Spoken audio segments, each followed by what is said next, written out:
Hi, my name is Jose Alfaro, and I'm a survivor of child abuse and sex trafficking. So I grew up in a very small conservative town in Texas called Navasota. Growing up in my home, it was very volatile. My father was physically, verbally abusive, not only towards myself, but my siblings, and mostly physically abusive towards my mother. And so, because we grew up poor, my parents didn't have money for daycare. And a lot of times they would just leave us with our aunts and our uncles who lived across the street. I would say, as young as the age of 4, I had already begun being abused by a teenage boy who was living or staying with one of my aunts across the street. This teenager, who had to have been anywhere from the age of 14 or 15, would play a game of hide and seek with me. And what he would do is he would make me go and find him. And a lot of times he was hiding underneath my aunt's porch. And then he would begin to remove his clothing and then ask me to do things to him.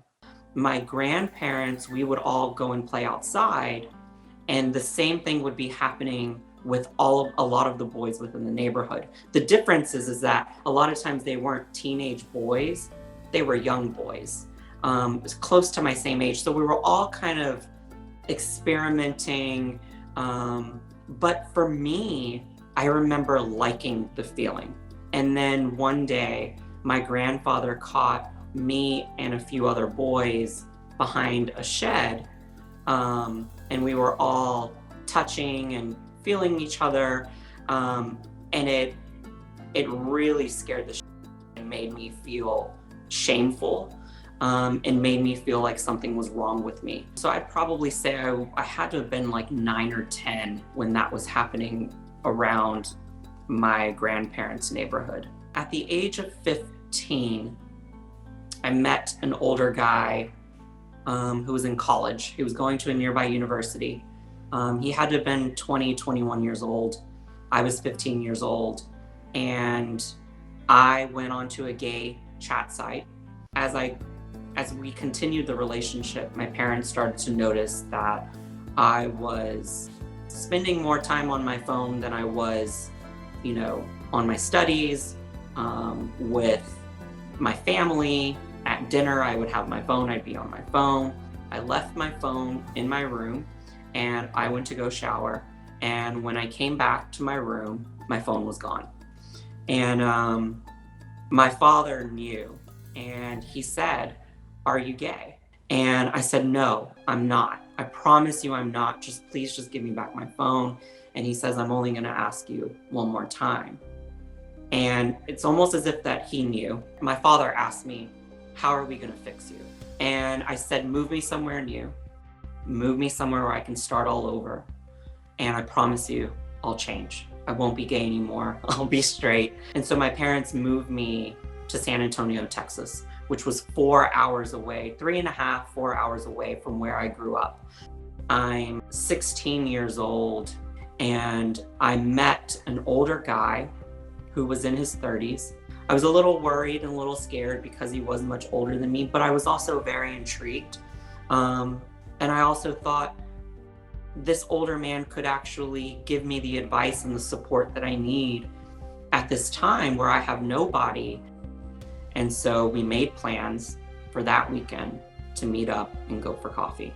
And he begins driving us to the park. And then he says, "It looks like there's overcast. It's probably about to rain. What if we just go back to my apartment?" The first thing he does when we enter his apartment is he walks to a back room.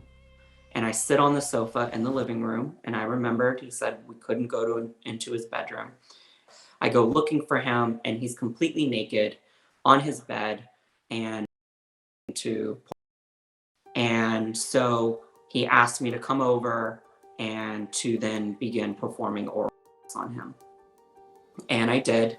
And then he ended up having very, very aggressive sex with me, even when I said to him that I didn't want to do it, that I felt uncomfortable. And not only that, it was extremely painful. He took me back to my car. I went home. I went to the restroom and I was bleeding. And my father confronted me and he said, "We're good now. You're normal. You've changed." And because I had this older man in this relationship, I said, "No, I'm never going to change. This is who I am, and you have to accept it. I am gay, and there's nothing wrong with that." And my father was extremely upset. And he said, "I will not have a gay son living in my home." And he said, "So either this summer you're going to conversion therapy or you're getting out of my house." I didn't want to disclose it to other family members, feeling as though they were going to feel exactly like my parents felt. And so I did what I knew I had been doing the entire time. I'm going to go back online. I'm going to see if there's someone who could just give me advice on what to do and where to go. And sure enough, I get a message from a guy, and his screen name was Jason RMT, registered massage therapist. He says hello to me, and he asks me how my day is going. And I told him everything.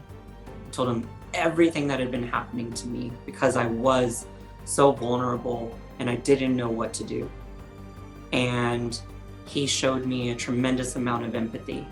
And he told me how he was so fortunate enough that he had parents that were so supportive of him, and that he knows other people that have gone through similar things than what I've gone through, and that he felt in his heart that he needed to help me. So Jason comes from Houston, Texas.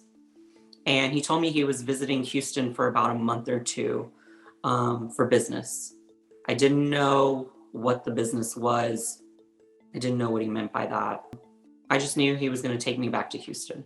And he said he was staying at a friend's condo, and that we would be there for a little bit and then we would go to Austin at some point. The first night that I was there with him, nothing happened. The next day, he said that he had to go and do some business, but that he would be back. He comes back, we go to dinner, everything's normal, everything's fine. And then when it came to bedtime, I showered, came out of the shower, got dressed, and then he showered. He comes out of the shower and he's completely erect and removes his towel and is just naked in front of me. And I kind of gave him a look like, oh shit, like I knew this was coming. I knew you were going to be just like everyone else. And he says to me, "What? We're both men. We both have the same body parts. There's nothing wrong with me being naked in front of you." He says, "Well, I want to give you a massage. This is what I do on the side for extra money." And he gets on top of me, completely nude, and begins rubbing me. But again, I'm silent. I don't say anything. He says to me, "One day you're going to want to live a life on your own, and one day you're going to want to support yourself." And he said, "I know a way." And he said, "But there's a problem." And I'm thinking, oh, I'll be a receptionist. I'll answer phones. I'll book appointments. And then he says, "The problem is that you're not 18. And because you're not 18, you legally cannot be giving massages because you can't get a certificate or a license to provide professional massages." So then I'm like, wait, I don't know how to give a massage. I thought I was going to be a receptionist. And he says, no. He's like, "That's the easy part. The easy part is giving the massage. The hard part is just making sure that nobody ever finds out that you're under the age of 18 because you're going to get into a lot of trouble." And then it came time to the very first massage, and I'm waiting in a separate room. He's prepping the client in the other room, and then he signals for me to come into the room. And I walk into the room. The guy is completely naked, lying face down on a massage table. And at first I kind of thought it was funny. And then the door shut behind me. The door's locked. And then I look at Jason, and I remembered he said to me, "The massage part is the easy part. You just have to do as I do. And immediately Jason then begins to remove his clothing. And I'm looking at him like, what is going on? What is happening? And he says, he just nods his head yes, meaning take your clothes off. And it's in that moment that I knew that this was going to be something way more than what I had signed up for. What am I gonna do? I can't go back home. My parents are just fighting with me. My father wants to beat the out of me.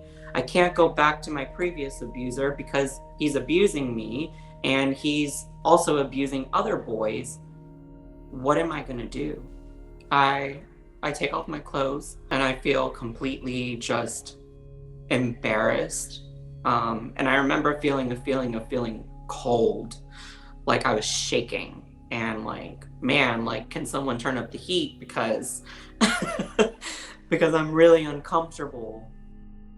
But it was a shaky feeling that I couldn't control. And we start on the man's legs, and then we start moving up to his butt. And I remember trying to not rub his butt, and Jason just kind of looked at me like, you know you're supposed to do what I'm doing. And then we move up towards the man's head, and he begins touching my inner thigh, and then he begins fondling me. So Jason comes out of the room. He hands me $25. I'm thinking that's like nothing, but it's more than what I had before. And so then from then on, he begins taking photos of me. He actually had already had a photo from my profile on the dating app and had already used that to find a client, which is how he had already been advertising me online.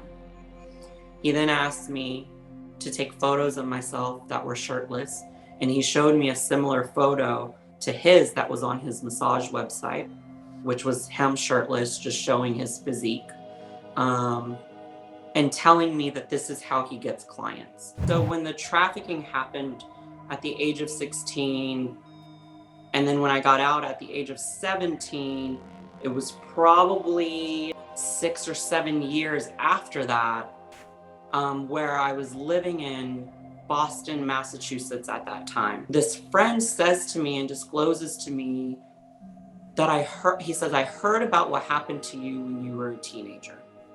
But he says, there's this article that came out about Jason Gandy, and he was arrested taking a 15-year-old boy to London to do the same thing that he did to you.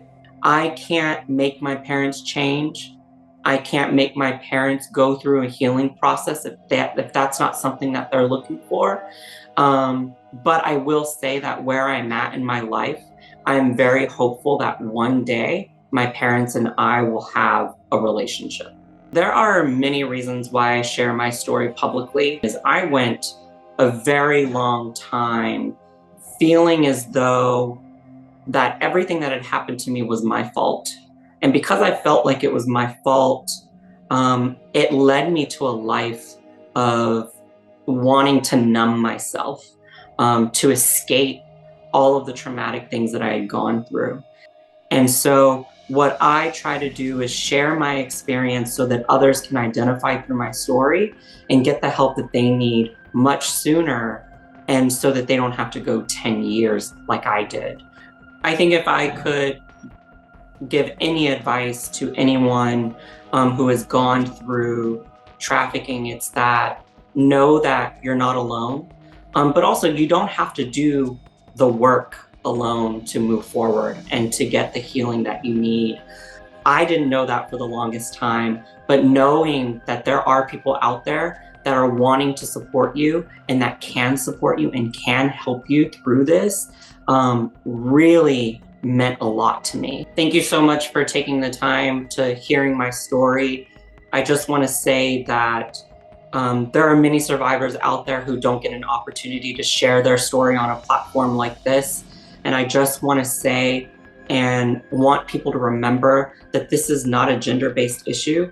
This is a human issue, and it happens to all types of people. If you are someone who has experienced human trafficking or believe that you have, or want more information on human trafficking, I really, really ask that you reach out to the National Human Trafficking Hotline, or even just go to their website and just seek any more information that you might need.